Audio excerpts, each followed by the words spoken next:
Hello everyone, welcome to my Labubu Magic TikTok video. I have a very special box to open today, and if it's a really rare one, I'm gonna freak out. So actually, this is the second time this card has been attempted to be sent to me, because the first time they sent a beta on accident. Now, I messaged the seller, and he immediately admitted he made a mistake, and he sent me a picture and video of the correct card, and sent back. So, on WeChat groups, I had someone ask recently, how safe is it to buy cards on Taobao? And I told them my experience, and some others shared their experience, and it seems like the most common experience we all have is, I've never had an instance of being sent a fake card. I also never had an instance of, just being scammed. I have had 2 incidences of being sent the wrong card, being sent a beta whenever I bought an alpha. And both times, once I just sent it back, got a full refund, and the other time they replaced it, and that is this time. So I think it's fairly safe in China to buy online. Oh, that was a good card, bunch of Chinese. All right, time to start the ritual for Labubu, Labubu, Labubu. What is the magical alpha card this time? It is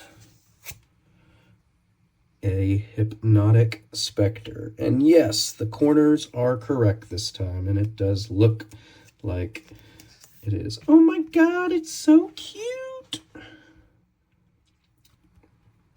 Oh, very happy to have this card. Hypnotic Specter goes back deep into my history with Magic and most people's. One of the first decks I built once I started knowing what I was doing in Magic was a mono black deck, and it had Dark Rituals, Hypnotic Specters, as those in the know will understand. They were called hippies. Let's see, Black Knights, Order of the Ebon Hand, Hymn to Torak, and yeah, first turn Dark Ritual, get a Hypnotic Specter out.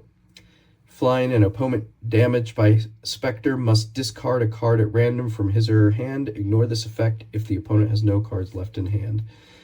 Starting hitting them turn 2, making them randomly discard can be very devastating. But man, what a fun card. And a really good condition alpha, if you ask me. The centering actually looks really excellent. I'm not one for grading, but I think this is a gradable card if someone was so inclined. Really excellent. So the reason I'm joking about Labubus is I saw the South Park Labubu episode, thought it was hilarious, and it did make me think, at times it's important to self-reflect and be honest with yourself. Is buying Magic cards, collecting them, and hoping to get rare value and stuff like that, is it any different than Labubu? Is it really? I think it is. I don't think you can deny the risk that, it could be a fad, but we're in, year 31, year 32 of Magic. Ooh, yep, that's good. Yep, that looks good. We're in year 32 of Magic, and looks good. 32 years is a long time to just be a fad. So, first thing, not like Labubus. I don't think it's just a fad. Second thing, there's some utility to the cards that things like Beanie Babies, Labubus, stuff like that doesn't really have. Labubus, I know you can put them on your backpack and show them off, and I guess that's like a small amount of utility, but the Magic cards, you actually play with them, play a game with them. I think that increases the chance that they'll hold value over time. But how could this all come crashing down?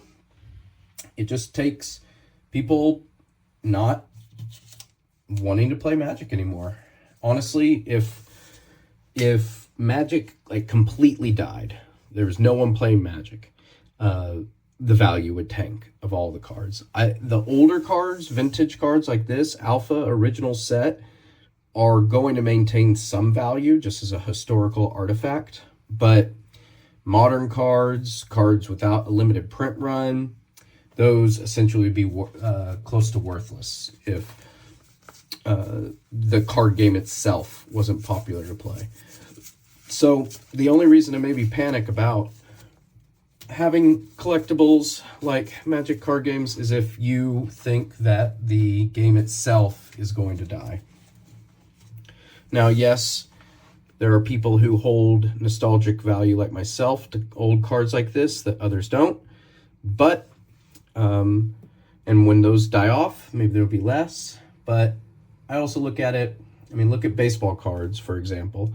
Honus Wagner, those really rare old cards, they still hold the value. I'm not big on the sports card market, so I can't tell exactly how much value it's held, but they still, are worth something. And those people who are buying them are not attached to those players. They may be attached to baseball, but they're not attached to those players. They didn't watch them play. They don't have a connection with them in the same way that they do maybe Griffey or their generation. Yet, people who have the means, the money, still trade, buy, collect those old vintage baseball cards. It's for that reason that I don't buy the idea that when the old original generation of Magic players start dying off, no one will want these cards. I do believe newer players, modern era players, they will have an affinity to the history of the game, and there will be some demand for old vintage cards. Now, will that demand still be as high? Maybe not, but I don't think it crashes. I just think maybe the price stabilizes or goes down a little bit, but they're not going to be just completely worthless. So, very happy to add this Alpha Hypnotic Specter to my collection. Holds a lot of sentimental value. I turn these things sideways to attack many times throughout my history with the game, and I look forward to adding it to the Alpha collection. Thanks, everyone. Anyone that tuned in. I know I don't get a lot of views for these, but I enjoy doing them and talking a little bit. So for the few of you out there that listen to me, thank you. I appreciate it. Have a great one, and yeah, good luck.